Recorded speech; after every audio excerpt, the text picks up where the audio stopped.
Assalamualaikum warahmatullahi wabarakatuh. Halo pemirsa yang ada di rumah, gimana nih kabarnya? Semoga baik-baik aja ya. Perkenalkan, nama saya Bunga dari kelas 11 Ristek, dan ini narasumber kita Ustadzah Miftahul Homsa yang akan kita kepoin tentang pengalaman belajar di MA Almatera dan hingga bisa magang ke Thailand. Nah, jadi gimana nih Ustadzah pandangannya Ustadzah tentang pondok pesantren Almatera? Ya. Pandangan saya. Jadi waktu kecil, ya, ini saya akan mengatakan yang sejujurnya Ya. tentang nanti pengalaman saya dan juga pandangan-pandangan tentang Almatera. Jadi waktu kecil, jadi saya itu kan sekolahnya di SD negeri. Terus pandangan saya tentang pondok pesantren itu bukan yang istimewa, bukan yang luar biasa. Bahkan pondok pesantren itu bagi saya adalah sesuatu yang itu tidak menyenangkan, kurang bagus di pikiran saya. Akan tetapi waktu itu karena saya sudah kelas 6 SD, kan keempat kakak saya itu kan sekolah di pondok pesantren. Ya, dengan otomatis orang tuanya saya juga ingin mondokkan saya di pesantren juga gitu, dengan harapan ketika sekolah di pesantren itu saya setidaknya punya bekal ilmu agama yang bagus ketimbang saya sekolah di luar gitu. Kemudian kalau sudah orang tua mengatakan seperti itu, saya sebagai anak tidak bisa mengelak, harus nurut gitu kan. Akhirnya waktu itu saya menuruti orang tua saya untuk sekolah di pesantren. Nah, karena keempat kakak saya itu sekolah di pesantren, tapi bukan di Almatera. Nah, akhirnya saya juga mondok di tempat keempat kakak saya ini. Tapi seiring berjalannya waktu, karena mungkin karena saya habis lulus SD yang masih kecil, belum punya pikiran yang rasional, belum punya pikiran yang nalar istilahnya, saya kurang bisa beradaptasi dengan baik di pondok waktu itu. Istilahnya kurang terasa. Iya, banyak sekali adaptasi yang harus saya pelajari, Mbak Bunga. Gitu. Misalnya nih, harus sholat jamaah. Tepat. Ya, harus pakai bahasa Arab, bahasa Inggris. Terus harus nyuci sendiri. Terus makannya ngantri.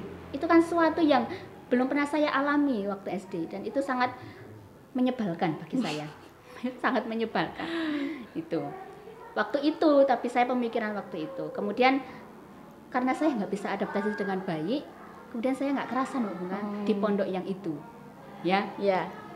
Akhirnya waktu itu saya masih kelas 1 SMP nih, kelas 1 MTS, saya akhirnya pindah. Gitu. Pindahnya kemana? Ke pondok lagi. Begitu.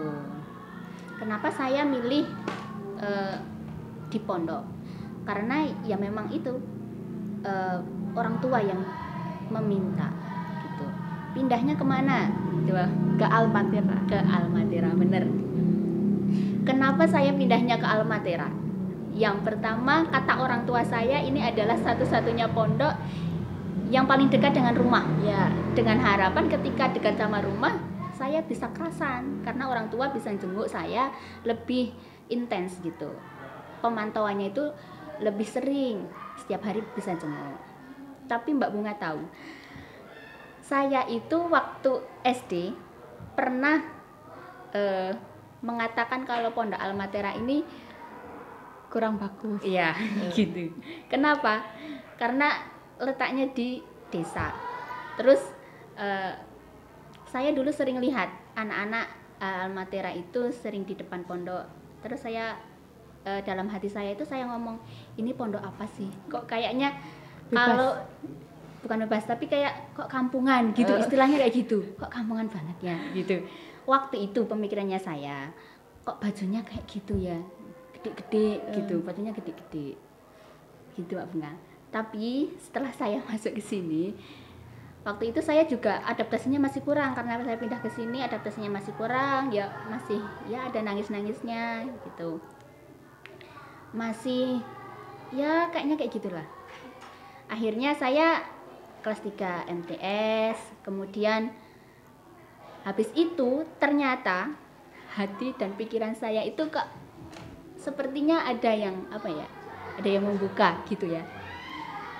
Saya ingin melanjutkan ke MA Almatera.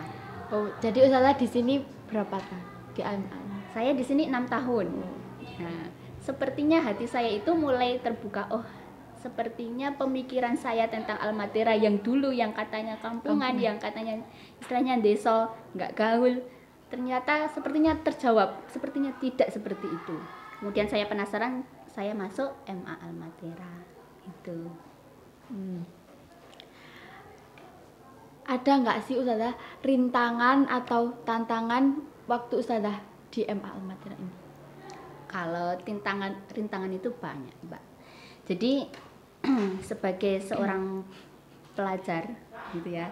Apalagi kalau kita di MA Almatera ini kan kita juga dituntut untuk ikut organisasi, ada HW, ada Tapak Suci, ada Ikatan Pelajar Muhammadiyah atau IPM. Kebetulan dulu saya itu jadi ketua IPM. Jadi ya masih umurnya segitu harus diamanai sebagai ketua. Itu rasanya ya pusing itu, rintangannya seperti itu, harus punya menjalankan kewajiban belajar yang wajib. Di sisi lain saya juga harus menjalankan organisasi saya supaya tidak mandek gitu. Itu rintangannya di situ. Hingga suatu saat waktu itu nilai belajar saya itu hampir turun gara-gara saya terlalu banyak mengurus organisasi. Iya, betul. Tapi saya memaknai itu bukan sesuatu yang jelek, meskipun nilai saya turun karena saya mengurus organisasi, saya tidak menganggap itu sesuatu hal yang buruk, karena tidak semua orang punya pengalaman yang seperti itu. Nah, kemudian saya mensyukuri dengan apa yang saya lakukan waktu itu, rintangannya seperti itu. Nah, menurut Ustazah, di mana sih letak istimewanya MA Almatera ini bagi Ustazah sendiri? Menurut saya, ya, apa ya? Kalau istimewa, kalau sekarang saya ingin menyampaikan tentang satu kata atau beberapa kata tentang Almatera itu, pokoknya Almatera ya luar biasa, amazing, karena bisa mengubah saya dari yang bukan sesuatu menjadi sesuatu yang nggak pernah saya bayangkan sebelumnya. Gitu. Saya duduk di sini, bisa ngomong di sini, itu bukan sesuatu yang pernah saya bayangkan, karena saya itu dulunya pemalu. Betul, pemalu. Akhirnya saya di Almatera diajari muhadhoroh, diajari public speaking, diajari organisasi.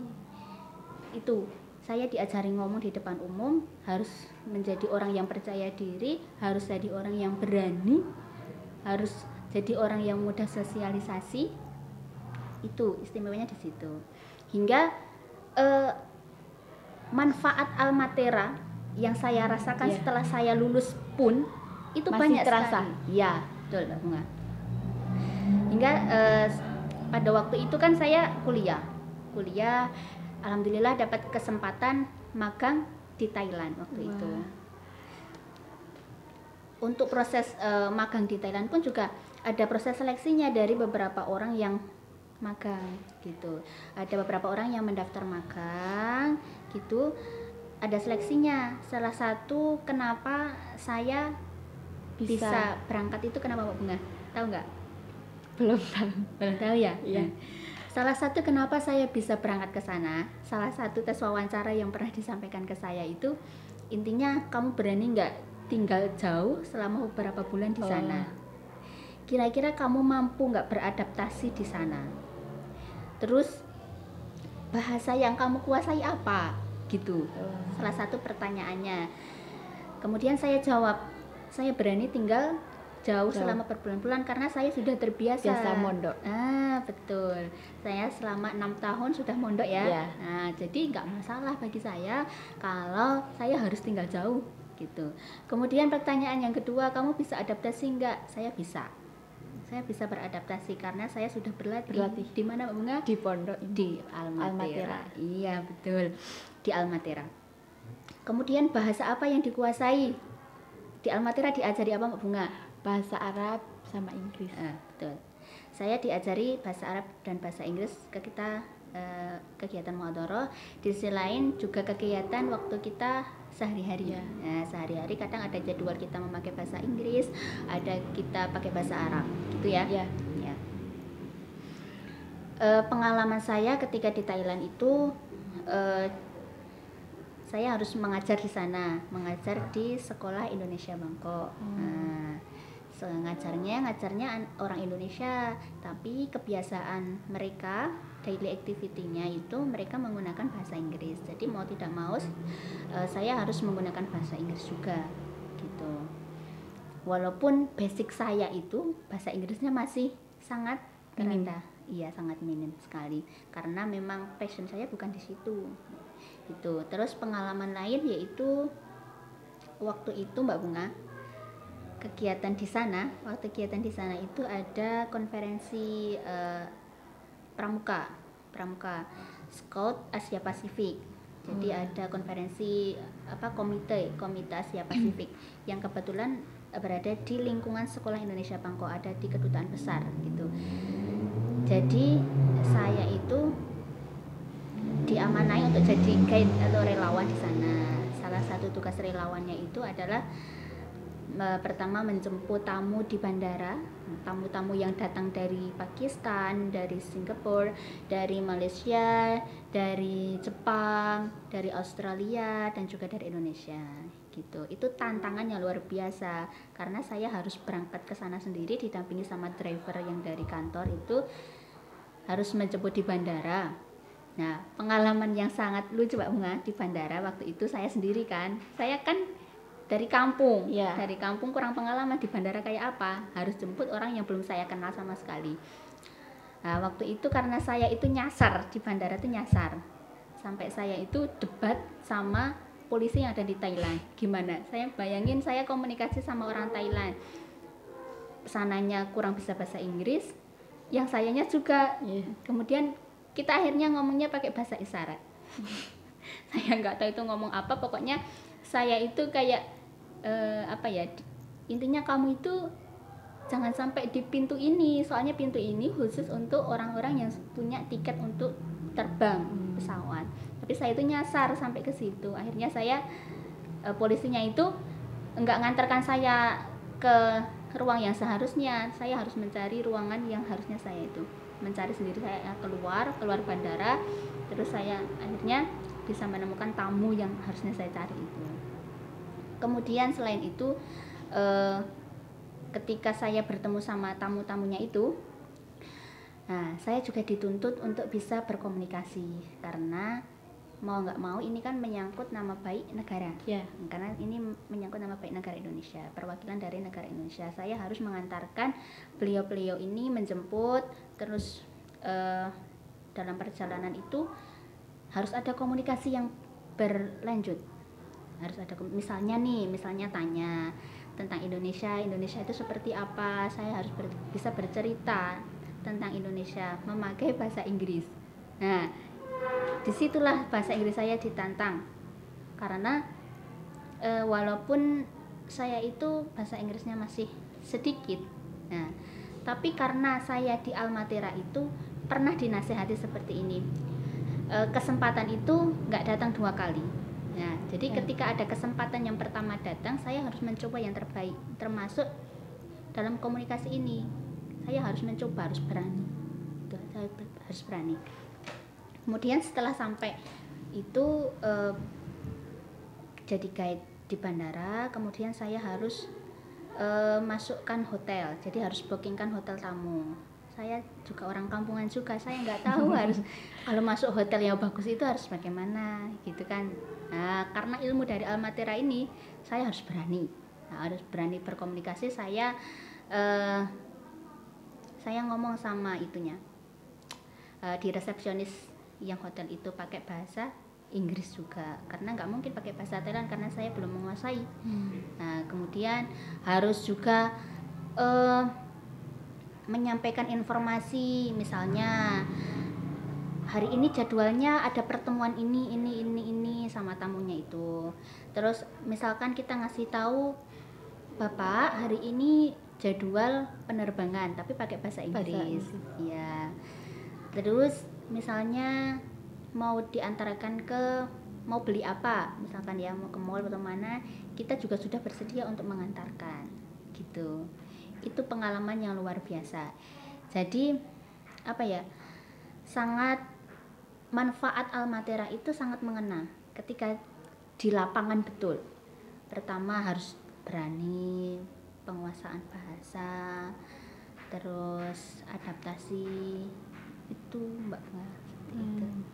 Terus juga apa, sampai sekarang pun karena di sana itu sudah terjalin komunikasi yang baik, sampai sekarang pun saya dengan orang-orang yang pernah saya antarkan di Thailand itu masih komunikasi sampai sekarang. Nah, salah satunya itu yang paling saya kenang sampai sekarang itu namanya Mr. Kim Yong Kong. Nah, itu dari Korea Selatan ya, sampai saat ini kita masih sering komunikasi. Ya, seperti itu. Lewat media sosial. Iya, lewat media sosial, seru.